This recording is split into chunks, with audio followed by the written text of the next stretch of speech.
Welcome back to another episode of my channel where we take a look at some of the most mysterious unsolved cases from around the world. These are 3 new mysteries that will keep you up at night. Our first story takes us to Finland in the year of 1960.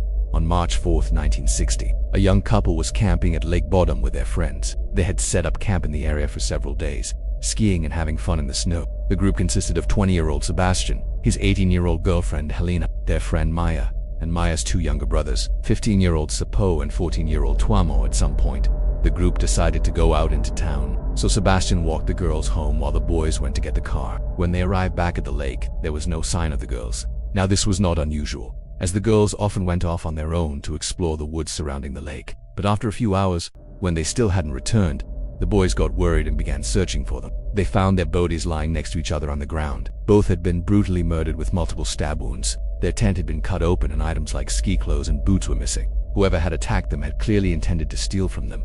The police were baffled by the crime. All 4 people living in the small village nearby were questioned, but none of them had seen anything suspicious. The only suspect the police had was a local mentally unstable man who lived deep in the woods. However, he had witnesses who could prove that he was at home at the time of the murders, so he was ruled out quickly. It is suspected that the killer or killers had used a boat to arrive at the campsite, since there were no tracks in the snow leading up to it. But nobody knows for sure. And even after more than 6 decades, the case remains unsolved. Our next story is about a woman who disappeared without a trace, and it still has yet to be solved. 27-year-old Kyllikki Saari was a journalist writing for a magazine called TV, Radio and Film in Finland. One day in 1953, she was assigned to write an article about the progress of the Kyllikki power plant construction, which was located in the small town of Leviisa, about 100 kilometers east of Helsinki. She left her office on May and was never seen again. Her body has never been recovered, and the circumstances surrounding her disappearance remain a mystery. What makes this case particularly disturbing is that just 1 week before she went missing, she had received a phone call from someone claiming to be an undercover KGB agent. He told her that he had information about an imminent Soviet attack on Finland and urged her to investigate. Could this have had something to do with her disappearance? Perhaps she uncovered information that she wasn't supposed to find and was silenced.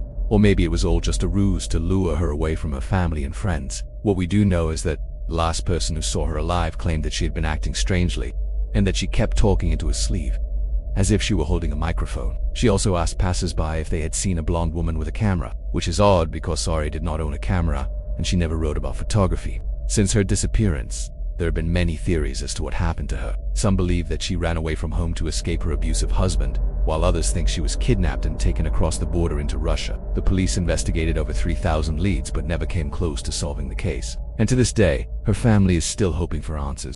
And now for our final story today. Let us travel to the country of Finland for a look at the bizarre tale of the Antrea stone.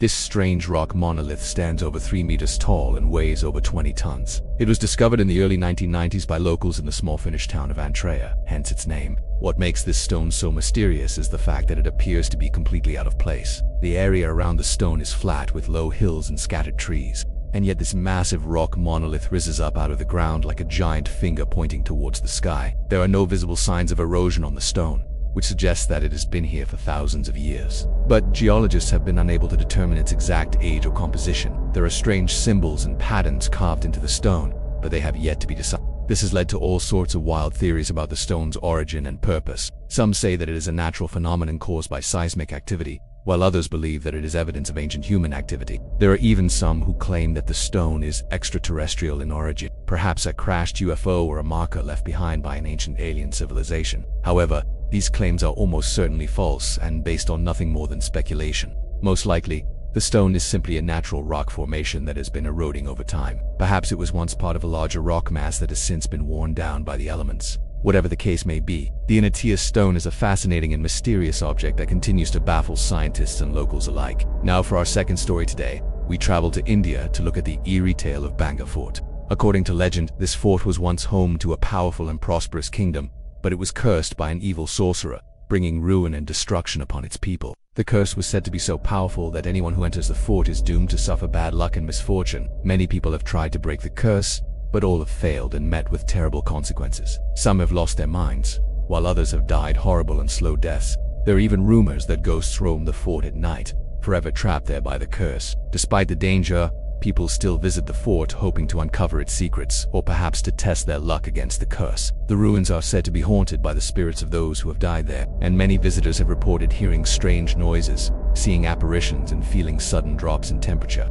Some have even claimed to see the ghost of the evil sorcerer himself, forever guarding his cursed kingdom. Although this story is set in India, some creators mix legends from around the world to make it sound more international. They might add details about cursed treasure or haunted ruins, but these are not part of the original story. Be careful when watching videos about Bonga Fort, because many of them contain inaccurate information. The real story is much simpler and no less terrifying. If you are ever in the area, it is best to avoid the fort altogether and stay far away from the cursed ruins. But that's all for this episode. Are there any other unsolved mysteries that you would like to see covered in future episodes? Let me know in the comments below.